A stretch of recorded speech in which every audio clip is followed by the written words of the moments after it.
Traveling in our go-go years doesn't mean that we need to go broke. Today, share ko sa inyo how we saved on our flights, accommodations, food, and transportation so we can splurge on memories that can last a lifetime.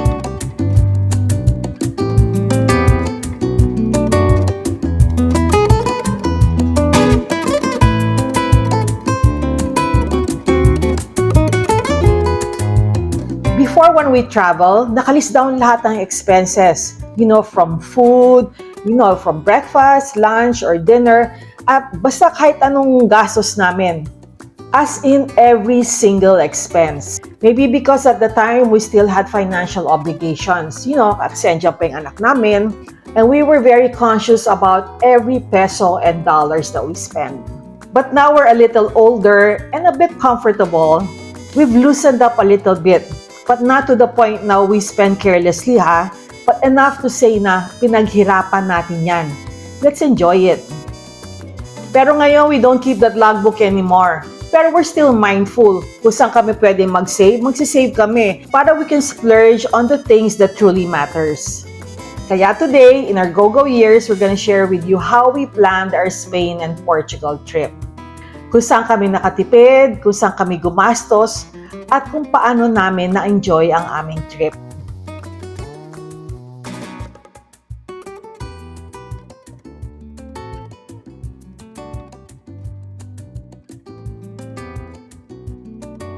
Alam niyo, matagal namin pinlano itong trip nito. Like almost a year ago. Isa to sa key na para makatipid kayo. Kasi the earlier you book your flights, mas makakamura ka. We compared airlines and looked for the cheapest airfare that would match our dates. At kung flexible ang dates nyo, mas okay yon. So play around with the dates. 1 or 2 days makes a huge difference. You can save like hundreds of dollars. So for accommodations naman, we mostly stayed sa mga Airbnbs. Although some places we stayed sa hotels. Ang maganda kasi sa Airbnb, very practical siya. Kasi may kitchen, so if you want to cook or gusto mo makatipid sa pagkain, pwedeng-pwede, di ba? Pero syempre, when we choose an Airbnb, kailangan maganda siya, comfortable, malinis. Kasi we're not just saving money Kasi we also need to rest well. Especially, after a long walk, pa nagtutour ka ng city. Sa big cities like, Madrid, Barcelona, and Lisbon, we choose Airbnbs na nando talaga sa center ng city. Medyo mahal siya ng konti, pero it compensates naman kasi ang lapit mo sa lahat ng mga attraction. Kasi gusto namin sa gabi, we're able to walk around na kahit na anong oras na makakalakad kami. Then we can go back to our place. Walang hassle. We don't have to take the Uber or take a taxi. And accessible siya sa transportation, sa metro and sa bus. Pero ang Airbnb is way cheaper than staying in a hotel. Kasi we're 6 in the group nga, di ba? So, yung share namin doon sa Airbnb, ang laking difference nun kung nag-hotel kami. And plus, enjoy. Para kami nasa bahay lang. So, we have our own rooms and then we congregate. Like sa living room, nagkwekwentuhan kami at night. Mas enjoy pa rin, di ba? Mas may interaction kayo with your family. Sa big cities like Madrid and Barcelona, transportation is very efficient, so walang problema. We use the metro, we use the pass para labas-pasok ka lang sa station. Very convenient siya at saka makakamura ka. So you have to make sure na alam nyo rin ang itinerary nyo. So i-check nyo na is it worth it to use the pass or just use the single tickets. If you're traveling naman from city to city, naisip namin na it would be very inconvenient for us seniors na hatak-hatak namin parati yung mga maleta namin. Ang bigat-bigat nun, di ba? So we decided now, why don't we just use a van service? And to tell you the truth, this is the best decision that we did. It's very convenient at talagang door-to-door ang service niya. Alam nyo yung mga maleta namin, we didn't have to drag it. Sinasakay na lang sa van, pag nandiyan na kami sa bagong place namin, ibababa. At saka when you have your own van, hawak nyo yung oras nyo. You don't follow anybody's timeline. If you want to have a bathroom break, sabihin nyo lang kay Kuya Glenn na we need a bathroom break. So, yun, okay na kayo. Plus, you want to do a side trip, kayang-kaya rin yun. And if you want to stay longer in one place, pwedeng-pwede rin yon. Alam nyo sa amin, ang hilig kasi namin mag-picture taking. So, sabi namin like 10 minutes lang dito, aabutin kami ng 30 minutes na nagpo-photo op. So, talagang na-enjoy namin yung trip. So, this van service is really good if you are traveling in a group kasi share nyo yung cost. Pero also there's another way of traveling na consider namin before, pero we opted to go with the van kasi sabi namin, grupo naman kami, so makakatipid kami. Ito naman is a budget-friendly tour group. So it's go, you go. I have friends already who've used these services and talagang okay na okay daw. Talagang mura siya compared do sa mga big travel, tour groups like Trafalgar. So you check this out. Check this out kasi ang plano namin for our next trip na in case na kami dalawa lang ni Haven or it's not like a big group anymore, talagang itong gagamitin namin. Pero ang difference nga na when you join groups like this is very strict sila sa timelines. Other than that, kasama na yung hotel, kasama na yung tour guide, kasama na yung transportation, and syempre, convenience na rin kasama nandun. Pagdating naman sa food, we had a balance. We cooked some of our meals sa Airbnb. Sometimes, breakfast o kaya light dinner. Kung ano man yung natipid namin doon, we splurged it on special dining experiences. Katulad na lang kumain kami sa Botín. It's the oldest restaurant in the world. For 300 years, bukas siya. It never shut down. So, syempre, na-try namin na yung kilala sila, yung cochinillo. Talagang kasama yon sa itinerary namin na we cannot leave Spain or Madrid without eating sa Botín. And it was a really, really good experience. And nag-dine kami underground. Talagang, it's an experience.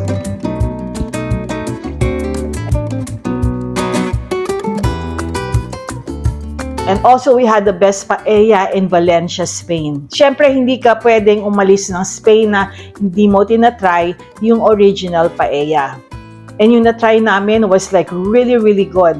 Yung original nila na chicken and rabbit, na siyempre si Haven lang kumain ng rabbit kasi siya lang yung malakas ang loob. Kami hindi namin kaya. And then we also had yung seafood nila na talaga naman napakasarap.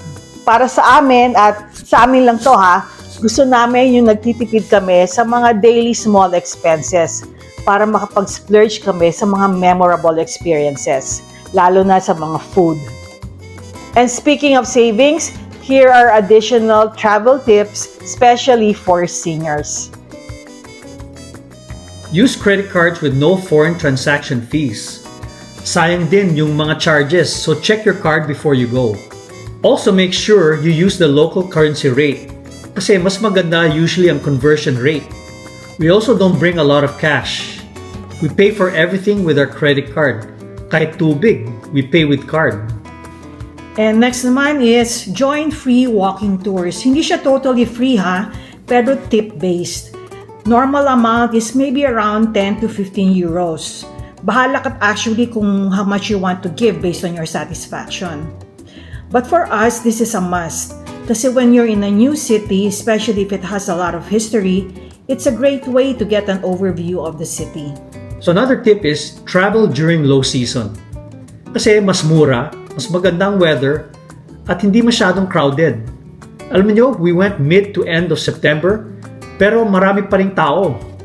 Can you imagine if we went in July or August? Grabe siguro ang crowd and the heat. And next is, ito talaga kailangan to. Bring snacks like skyflakes, cookies, or chips. Kami, may baon talaga kami, a big bag of goodies. Para kami nag-excursion ng mga retirees makakatulong yan ng pampatawid gutom. We had different snacks na baon namin sa van, so kumakain lang kami tapos nagkwekwentuhan din. Kayo, nagbabaon din ba kayo pa nagta-travel? Another tip is buy big bottles of water and refill your flask. Ang small bottle of water can cost 2.50 to 3 euros. Imagine kung araw-araw ka bibili, you can really save a lot when you bring your own water. Next naman is, limit to 2 main attractions a day. Hindi mo kailangan ubusin lahat, no? Enjoy each place at your own pace. And also, we have to realize na hindi na tayo bata, madali na tayong mapagod. Isa pang tip is you check the metro or train routes ahead of time. You need to plan your route bago umalis para hindi ka malito sa stations. And hindi sayang ang oras nyo, no? Trying to figure out things. DIY tours naman in big cities. Most attractions are close to each other, so it's easy maglakad at gumamit ng metro. For tours naman outside the city like Montserrat, we did a DIY. We took the train, cable car, and the railway and booked the viewing of the Black Madonna online. The cost? It's almost half of what they will charge you if you go with the tour groups. What's important to do also is to read ahead of time about the history of the place before going. That should help you appreciate the site. And also, go with people of the same age para pacing kayo. Walang maiiwan. Oo, kasi kung may kasama kang mga mas bata, mas mabibilis yon, mainis pa yun sa inyo kung mabagal kayo. Ano yung mga tips nyo sa mga seniors na nagda-travel? Kailangan umupo once in a while. Kasi hirap na. Watch it steps. And then ano pa? Oh, yun na. Choose the places na hindi masyadong mahirap puntahan pero worth it puntahan. Ano pa? Dapat pasensyahan. And know where the toilets are. and if tickets get lost, please no shouting. Patience is a virtue. It's a virtue, yeah. Pagpasensyahan yung mga kasama. Hindi, oo nga. Kasi pwedeng one time, ikaw naman yun sa place niya. Tapos sisigawan ka. O yan. Yung humingi ka ng tips. Sige. Hey, Roma. Bring biscuits. Yun, tama. Tubig, marami. Bring food, yung mga pampatawid gutom. Yung skyflakes ni breadsticks. Yun. And those yung walang control sa bladder, of course, you can use yung diapers, adult diapers. Oo nga. To avoid accidents. Diba? And wear comfy shoes.